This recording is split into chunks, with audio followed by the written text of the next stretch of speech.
Okay, big update video.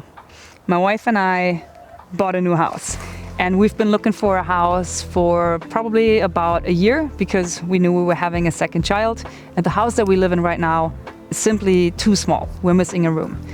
We looked at probably 80 to 100 houses until we found our dream house.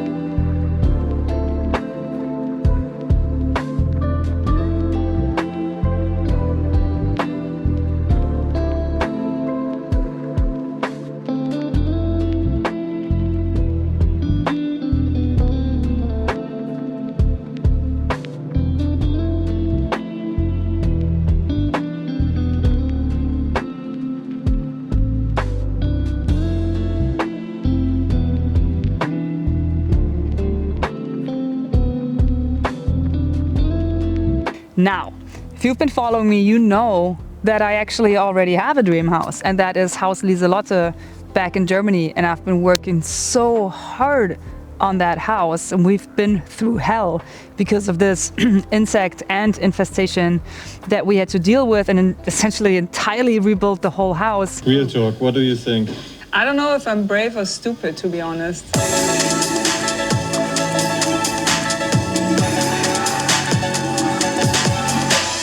Are we on an upswing? Yeah, we're back in the game. We're back?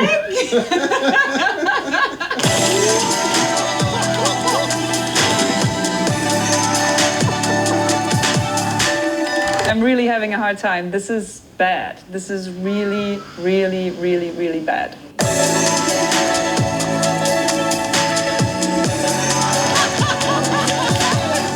Felix, if this was your house,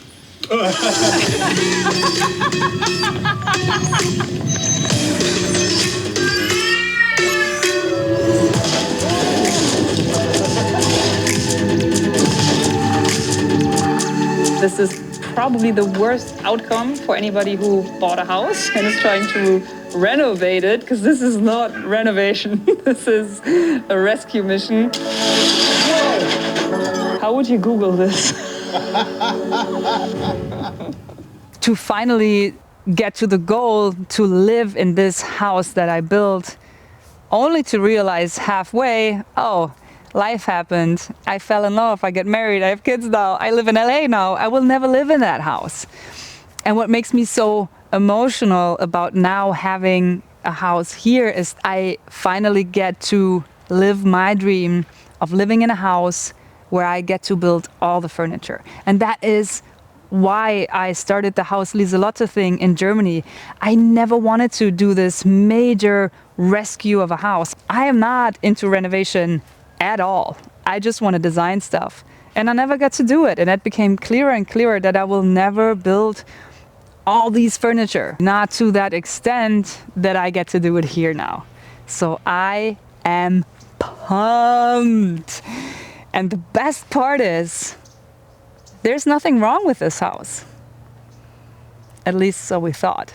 Because for some reason, there's this law that I cannot buy a house or be attached to a house without having a major insect infestation. So, buckle up, this is what's happening.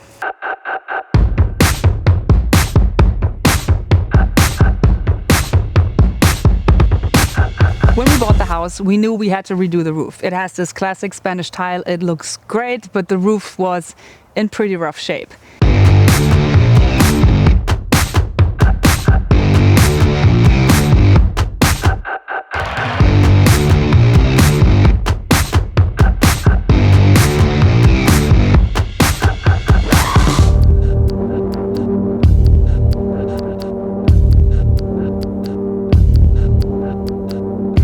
Having a leaky roof is usually also having water damage, which then might mean having an insect problem. Water damage and insects go together like ram-a-lam-a-ding-dong. I learned that the hard way in my German house. So we had a roofing company take off all the old tiles and inspect the wood, and we found a couple things that are pretty damaged but manageable. I could replace all of this myself.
also found that in the garage, there is water damage in the beams, and that can be a big problem.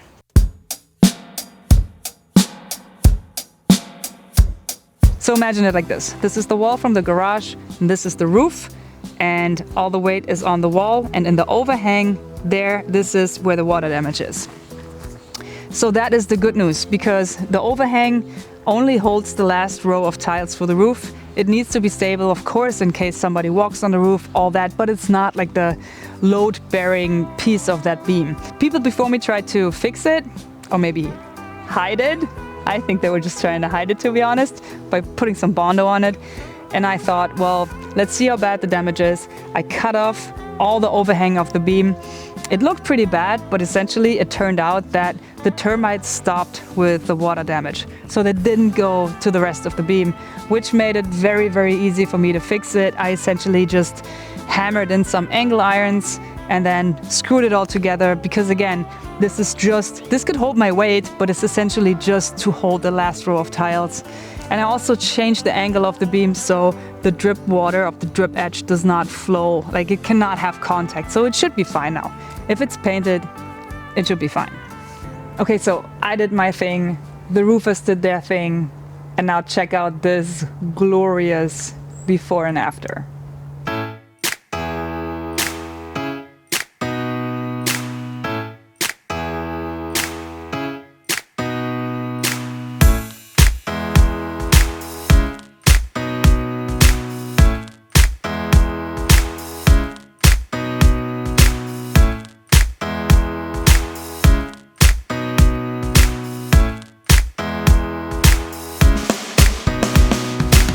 What I appreciate, and maybe this is my full circle moment, is if I didn't have to go through hell with my house, Lieselotte, with all the ants, all the massive reconstructions, all the work hours, 3.5 years of just every week it was like a phoenix from the ashes.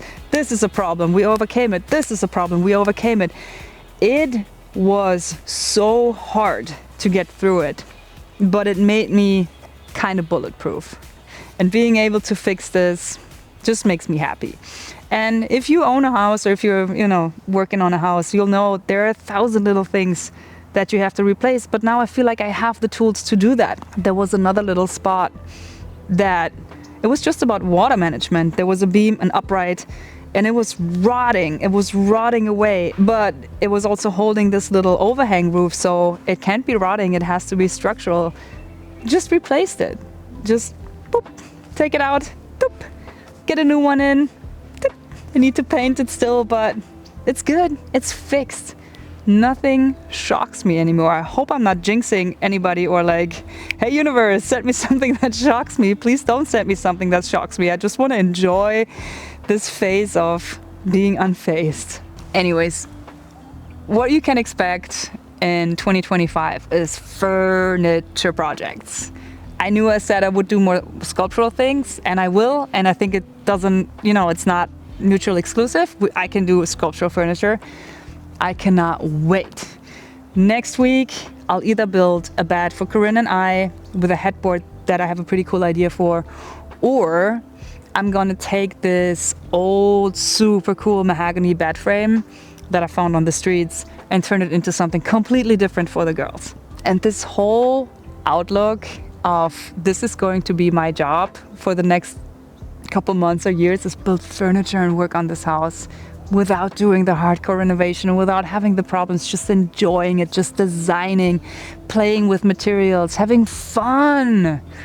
That's all I ever wanted. So this is probably the best start into the new year. I am pumped.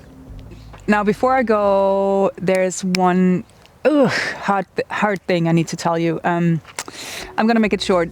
I just want to say something because I know that all of you love Smudo, and you kind of deserve to know. It's just tricky. So, okay, long story short, I'm bad at talking about the hard things. I'm not crying. I spent all my tears. Here we go.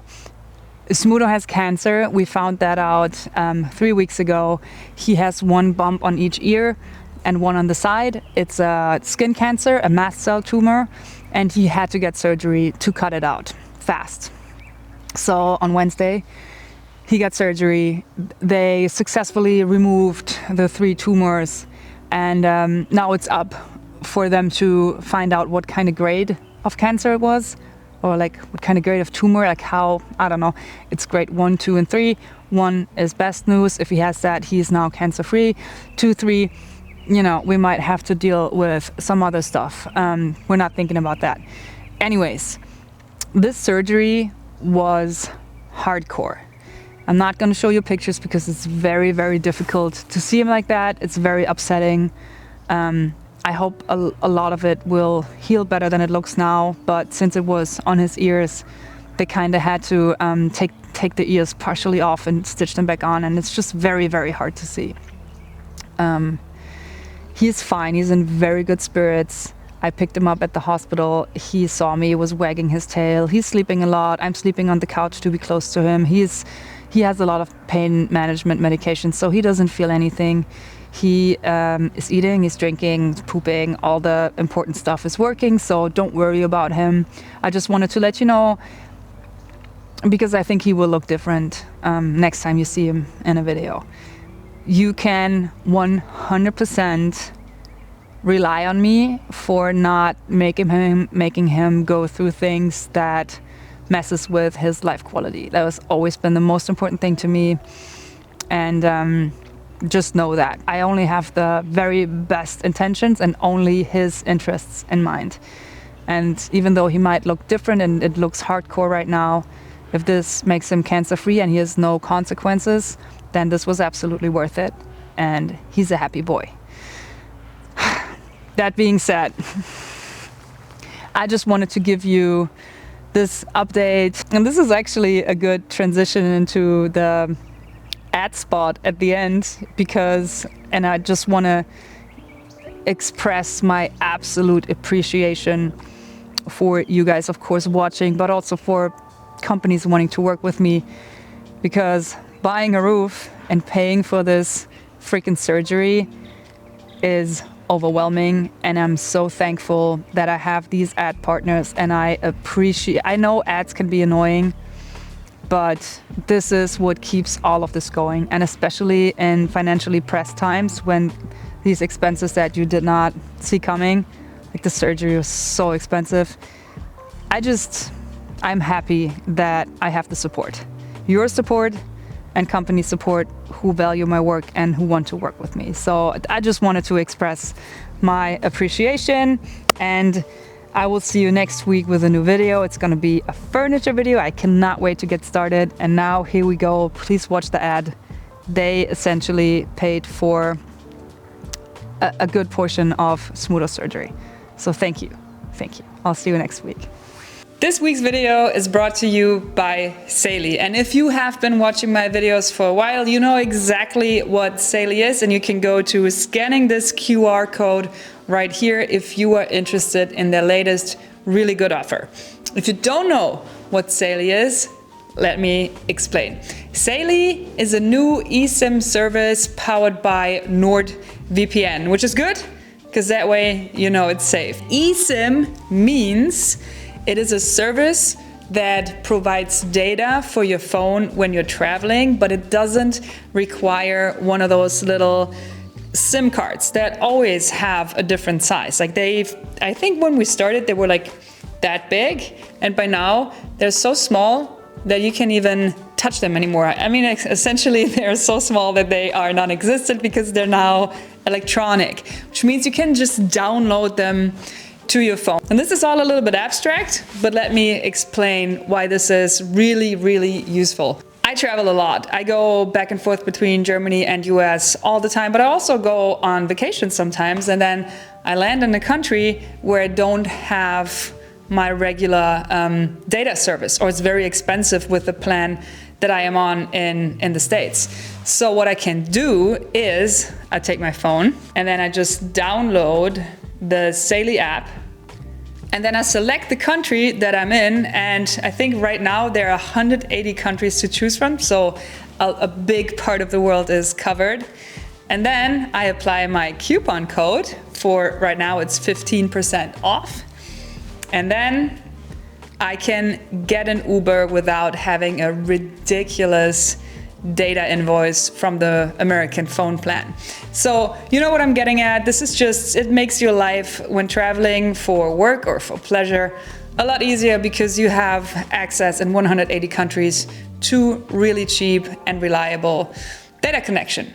Long story short, we came a long way. I don't think it has ever been easier than this with the Saily eSIM service. And if you're interested, again, here's the QR code.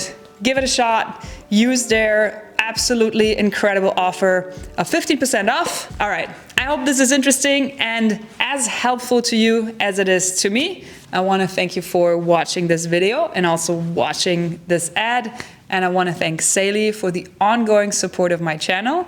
And I'll see you all next week with a new video. Bye.